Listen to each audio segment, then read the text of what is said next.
Welcome back to the Cubbies Crib Podcast, episode 13. Since we turned the lights back on here, since we dusted off the cobwebs, no, Jake isn't with us tonight. It's just me, Jordan, one of the editors at Cubbies Crib. Jake will be back with us on Monday night.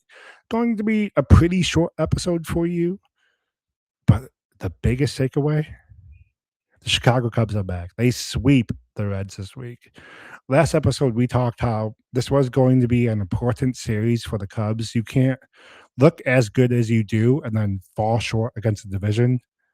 That's not what happened this week. It was the other team who fell short, the other team who didn't live up to the moment. The Reds had miscue after miscue after miscue this series, and the Cubs were there at every turn, ready to take advantage. Michael Conforto on Monday night, Michael Bush on Tuesday night, Pico Armstrong and Michael Bush on Wednesday night, and then Shohei Manaka tonight. The Cubs are back, winners of 9 straight games, winners of 15 straight games at Wrigley Field. This Cubs team is on the verge of going good to great, and when that happens, there's certain expectations that shift. Now, when you're talking about the Cubs, when you're talking about what they have to do at the trade deadline, it's not, yeah, they're going to be buyers, but to what extent are they going to be buyers? It's like, no, you have to be at the top of the market in terms of being a buyer. You have to be the one who's aggressive. And along those lines, why I think the Cubs are in a different position than they were last year, they have clearly, when it comes to their top prospects, their ascending prospects, Pedro Ramirez and Jefferson Rojas, two talented infielders. But guess what? The Cubs starting infield is under control through the 2029 season. Ramirez, Rojas, they don't exactly have a path to a starting spot with the Cubs. That makes some clear trade chips. We didn't have that clearly when we were talking about Cubs prospects last year. We were talking about Owen Casey, why the Cubs might have to hold on to him because Kyle Tucker's leaving. We were talking about same reasons Kevin Alcantara. He could be part of the Cubs starting outfield mix this season. Jackson Wiggins. Why would the Cubs trade a homegrown ace when that's the very thing they needed? Jackson Wiggins isn't going to be involved in trade talks this summer, mostly because we're not sure if he's healthy. Yes, he's resumed his throwing program. He should be back in games with the Iowa Cubs relatively soon, but no one's going to point to him as being the top prospect to include in the package. People are going to want Jefferson Rojas. People are going to want Pedro Ramirez, and the Cubs are in a position to deal with them. And they might have to because of the other news that happened for the Cubs this week.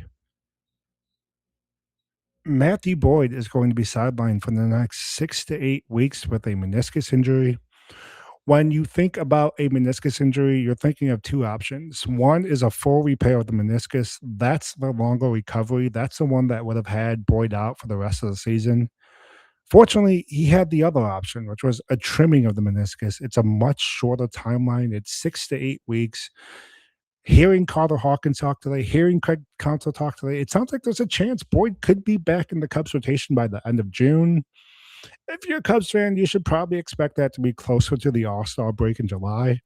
But here's the thing. The immediate answer or the immediate question is who's going to take Boyd's spot in the rotation? The Cubs have already given us that answer. Ben Brown is going to make his first start of the season for the Cubs on Friday night against the Texas Rangers. First and foremost, this is a big moment for Ben Brown. When you look at all the successes the Cubs have had this season, Ben Brown is one of the biggest that they've had pitching out of the bullpen. Over 25 innings pitched. He has a 2.10 ERA. He's striking out over 20% of the hitters he's facing. Most importantly, he's not giving up hard contact. The ball isn't going out the yard when he's pitching. He's keeping his walks under command.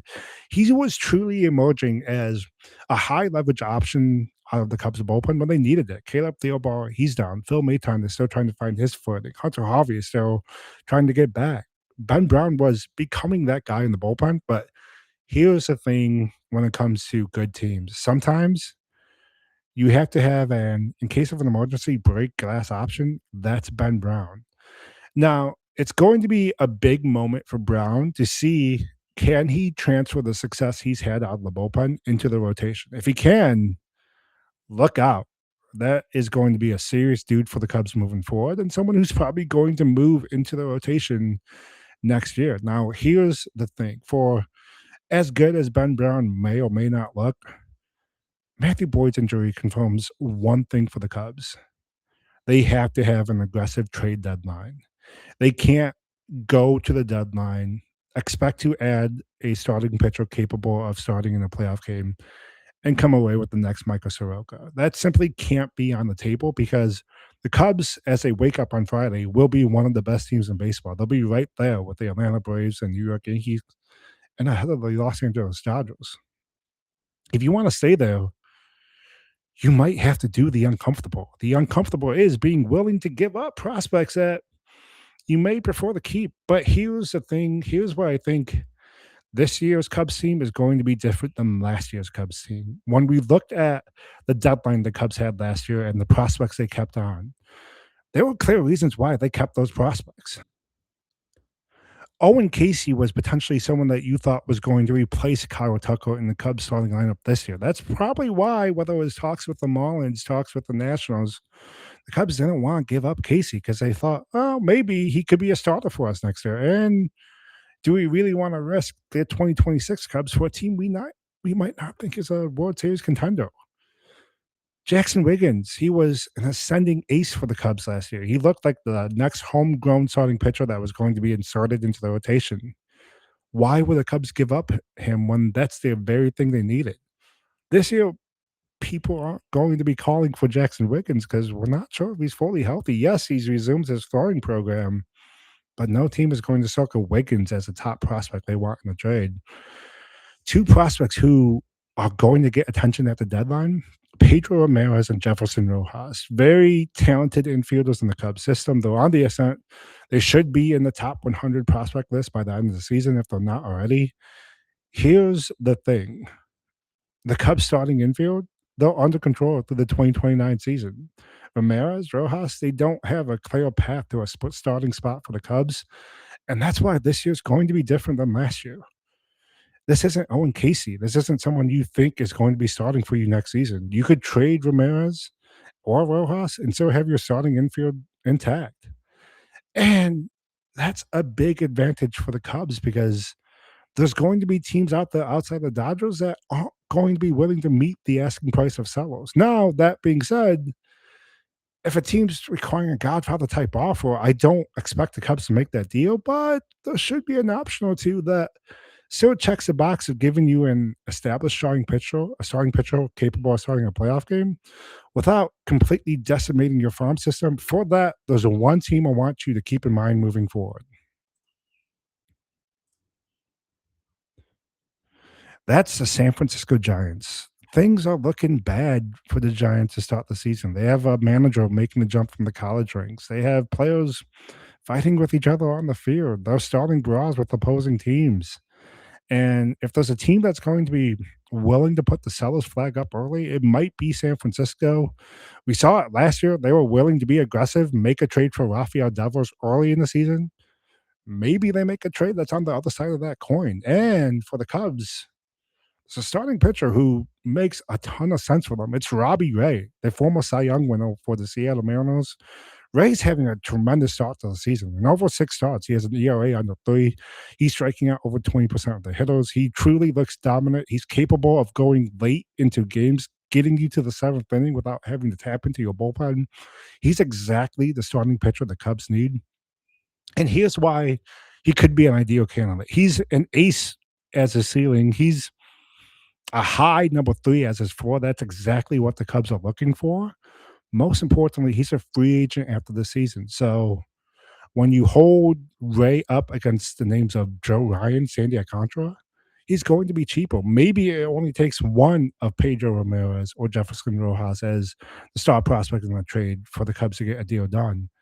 And I think that's where the Cubs are going to look. If the Giants are open up for business and open up for business soon, Jed Hoyer is going to be calling. He's going to try and get that trade on the books as soon as possible.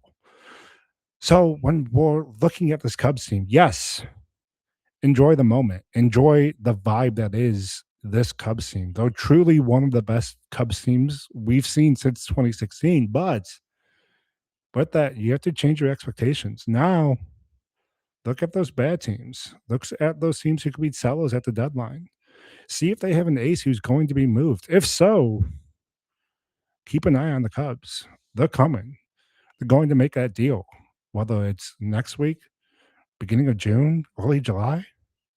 The Cubs are going to get their ace, and when they do, that's when we will know, hey, we're at the big boy table now. We're ready to compete. We're ready to be right there with the Dodgers in October. We're ready to win our next World Series.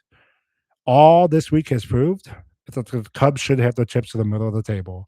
This team is great. They're going to be great. Add that piece that you need to truly get over the hump, to truly get up there with the 2016 Cubs as one of the best Cubs team this fan base has ever seen.